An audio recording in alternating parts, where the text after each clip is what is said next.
سورۃ الرحمن، یہ سورت اپنے مزاج اور مطلب کے اعتبار سے سورتوں کے اس گروپ سے تعلق رکھتی ہے جو مکی زندگی کے اس دور میں نازل ہوئی جب آپ صلی اللہ علیہ وسلم کی تکذیب اور مخالفت جوش پر تھی، اور وہ آپ سے بار بار اس بات کا مطالبہ کر رہے تھے، یعنی آپ کے دشمن، کہ انہیں کوئی نشانی دکھائی جائے، کوئی معجزہ دکھایا جائے، اور اگر ان کے مطالبے پر معجزہ یا عذاب نہیں آتا تو پھر وہ محمد صلی اللہ علیہ وسلم کی دعوت کو نہیں مانیں گے، اور اگر دنیا میں عذاب نہیں آتا تو اس کا مطلب یہ ہے کہ آخرت میں بھی نہیں آنے والا۔ اس کانٹیکسٹ میں یہ سورت نازل ہوئی۔ اس سورت میں ایک آیت فَبِأَيِّ آلَاءِ رَبِّكُمَا تُكَذِّبَانِ کی بار بار تکرار ہوئی،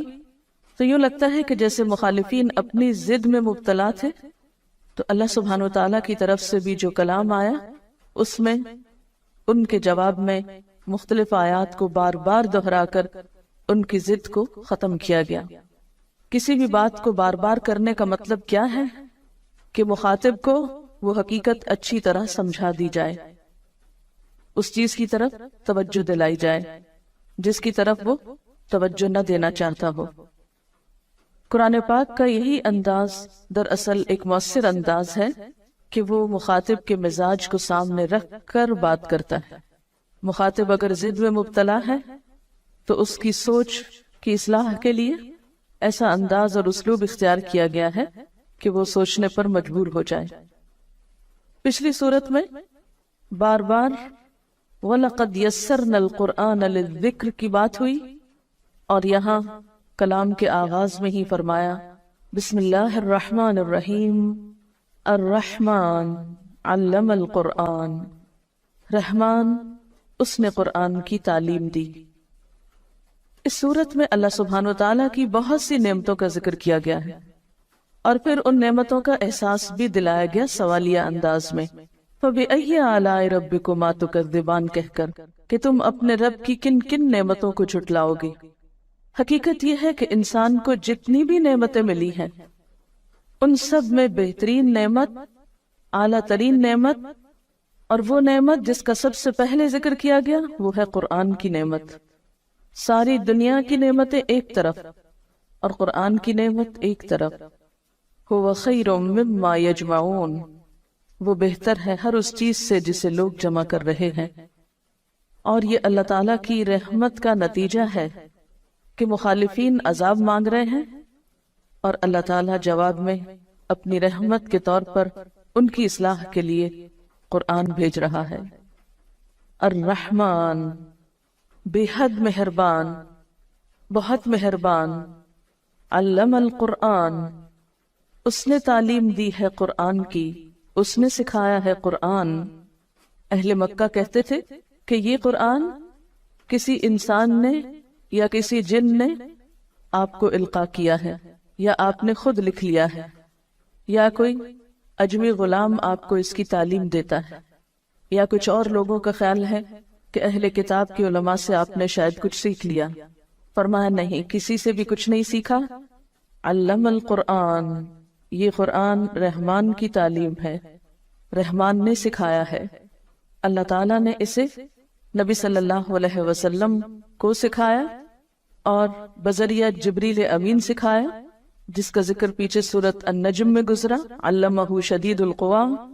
اور پھر آپ صلی اللہ علیہ وسلم نے صحابہ کرام کو سکھایا،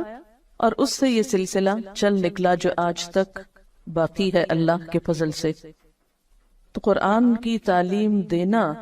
ایک بہت اعلیٰ درجے کا کام ہے جسے رحمان نے اپنی طرف منسوب کیا۔ الرحمن علم القرآن، اللہ تعالیٰ کی صفات میں سے بہترین صفت اس کی صفت رحمت ہے، اور اس میں بھی مبالغے کا صیغہ رحمان ہے، تو یہ اس کی رحمت ہے کہ اس نے اس کی تعلیم دی۔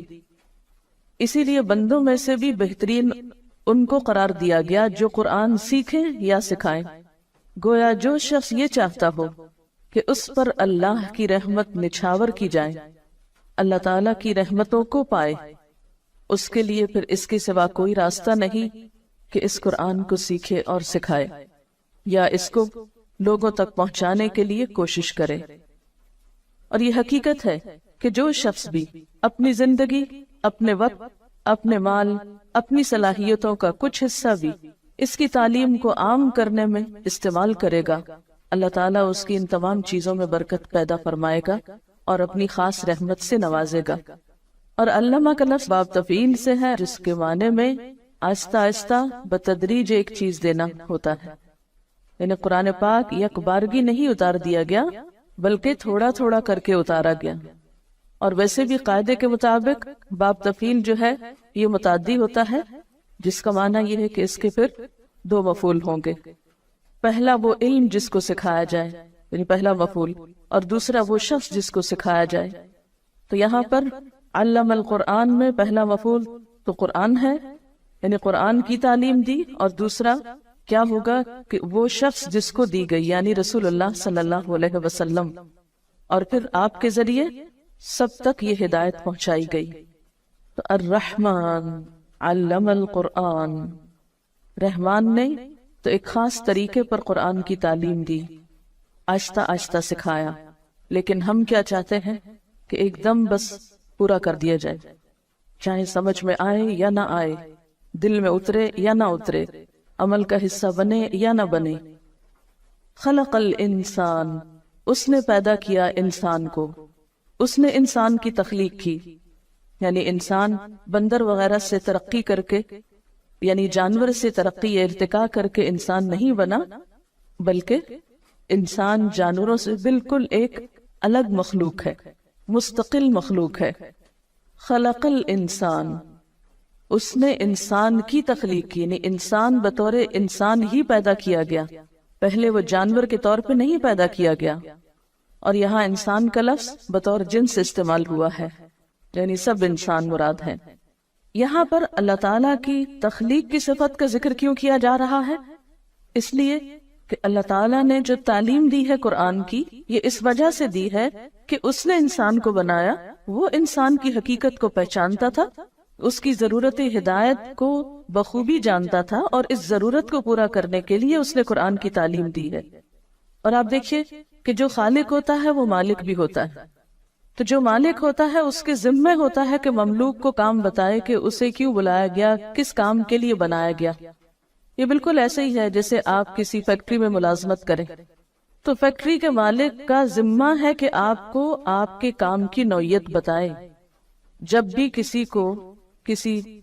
محکمے میں یا کسی ادارے میں یا کسی دکان پر یا کسی فیکٹری میں مملوک کے طور پر یا کام کے لیے بلایا جاتا ہے ایک امپلائی کے طور پر، تو جو مالک ہوتا ہے اس فیکٹری کا یا بزنس کا، اس کی ذمہ داری صرف یہ نہیں ہوتی کہ لوگوں کو بھرتی کر لے، بلکہ اس کی ذمہ داریوں میں یہ ذمہ داری نہایت اہم ہوتی ہے کہ وہ آنے والوں کو ان کا کام بتائے۔ تو اللہ تعالیٰ نے انسان کو پیدا کیا، وہ انسان کا مالک ہے، انسان اس کے آگے مملوک ہے، لہٰذا یہ اس کی ذمہ داری تھی